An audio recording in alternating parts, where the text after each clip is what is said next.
Oke, assalamualaikum warahmatullahi wabarakatuh. Saya dengan Friza. Mohon maaf untuk webcam saya lagi error ya. Mudah-mudahan minggu depan sudah kembali berfungsi webcamnya. Oke, di sini saya akan membahas tentang bab 3 etika profesional IT.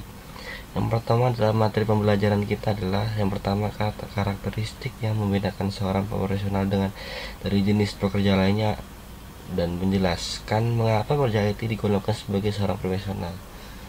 Dan yang kedua adalah hubungan yang harus dikelola oleh pekerja IT dan isu etika apa yang dapat ditimbulkan dari setiap hubungan tersebut. Yang ketiga adalah bagaimana kode etik organisasi profesional, sertifikasi, lisensi dapat mempengaruhi kelakuan beretika dan prosedural IT. Tujuannya adalah memahami isu ketika yang dihadapi oleh profesional dan pengguna teknik informatika termasuk organisasi profesi beserta dengan kode etik yang menyertai. Profesi mempunyai makna itu janji untuk memenuhi kewajiban melakukan satu tugas secara tetap atau permanen. Oleh karena itu, profesi merupakan sebuah pekerjaan yang membutuhkan pelatihan dan penguasaan terhadap suatu pengetahuan khusus untuk memenuhi kewajiban dalam melakukan suatu tugas khusus.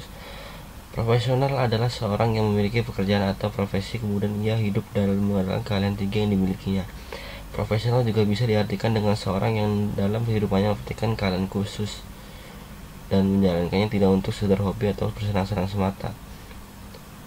Apakah IT worker seorang profesional? IT worker adalah seorang profesional karena merupakan orang yang melakukan pekerjaan dengan mengandalkan keahlian yang didapat dari pelatihan, penguasaan, serta pengetahuan khusus dan dalam kehidupan mempraktikkan keahlian tersebut untuk memenuhi kewajiban dari suatu tugas.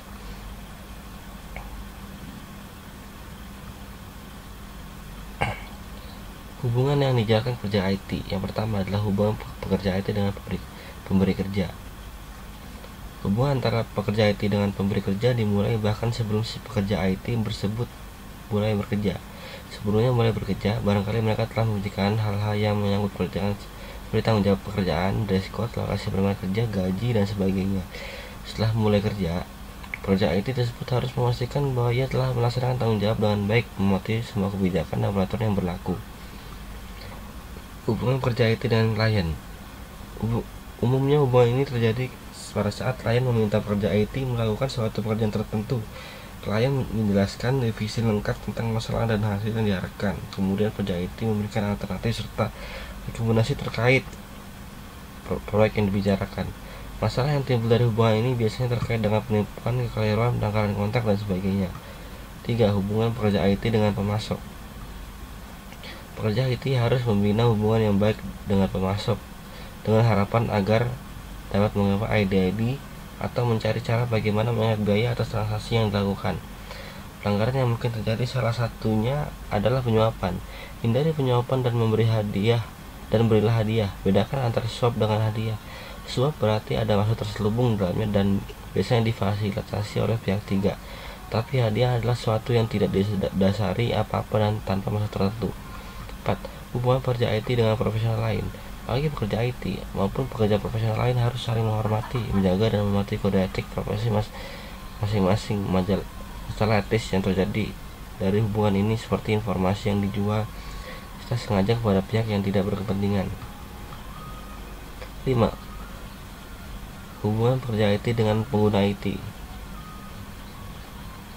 Pekerja IT bertugas untuk memahami dan memfasilitasi setiap kebutuhan dari penggunanya.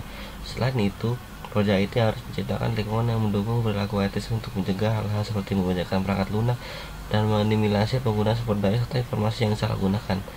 6. Hubungan pekerja IT dengan masyarakat luas. Pekerja IT diharapkan dapat berkontribusi pada masyarakat dengan memberikan produk atau jasa yang bermanfaat, bukan sesuatu yang membahayakan. Organisasi profesional IT di antaranya adalah Institute of Electrical and Electronic Engineers (IETRI) ya, merupakan organisasi internasional yang anggotanya adalah para insinyur dengan tujuan untuk mengembangkan teknologi.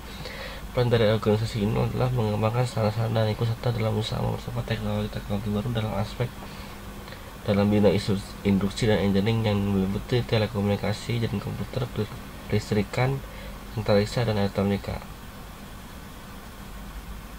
ACM, Association of Computer Machinery, Organisasi ini adalah Serikat Ilmiah dan Pendidikan Komputer yang didirikan pada tahun 1947. Anggotanya pernah sebanyak 78.000 yang terdiri dari profesional dan para pelajar yang tertarik dengan teknologi komputer. Kantor pusatnya ada di New York, Amerika Serikat. Secara umum, ACM mensponsori konferensi yang bertujuan untuk memperkenalkan inovasi baru dalam bidang tertentu. ACM pernah mensponsori pertandingan catur antara Garry Kasparov dan komputer IBM Deep Blue.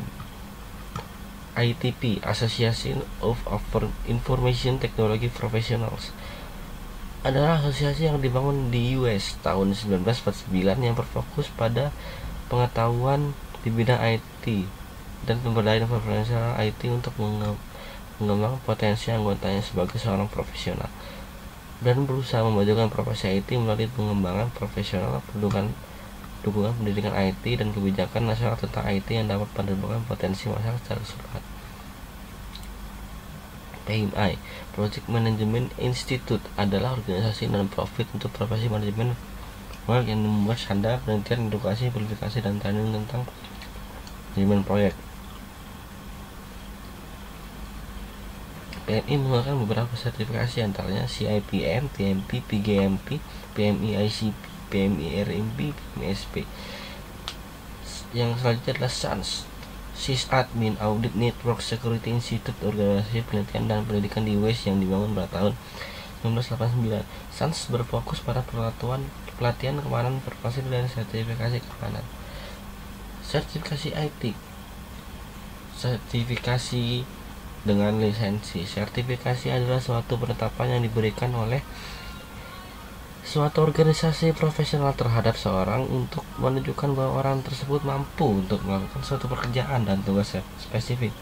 Spesifikasi sertifikasi biasanya harus diperbarui secara berkala atau dapat hanya berlaku untuk suatu periode tertentu sebagai bagian dari pembaruan sertifikasi umumnya. Diterapkan bahwa seorang individu harus menunjukkan bukti pelaksanaan pendidikan berkelanjutan dan melakukan nilai CU (Continuing Education Unit). Lisensi secara umum dapat dijalankan oleh pemberian izin. Hal ini termasuk dalam sebuah perjanjian. Definisi lain memberikan izin dari pemilik barang jasa kepada pihak yang menerima lisensi untuk menggunakan barang atau jasa yang didesainkan. Sertifikat vendor base adalah sertifikasi IT yang dikeluarkan oleh vendor tertentu dan materi tujuannya adalah mengacu pada produk dan teknologi yang memang dirilis oleh vendor tersebut.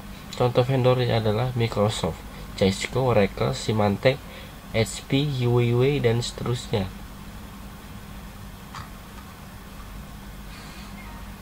Sertifikasi vendor netral dirilis oleh suatu badan atau organisasi yang tidak terikat oleh vendor manapun dengan netralitas cakupannya global.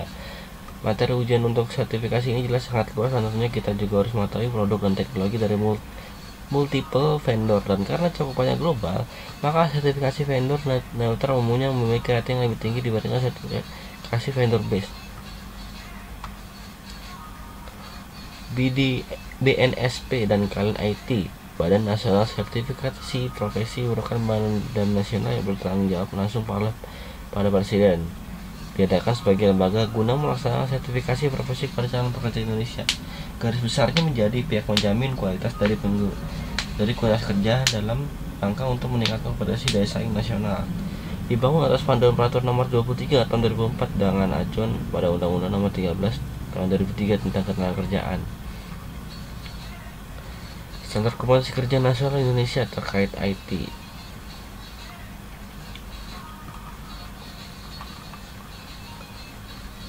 Kategori informasi dan komunikasi golongan pokok televisi, gambar bergerak, video, program televisi, perekam suara, pendengar musik di bidang audio visual dan support.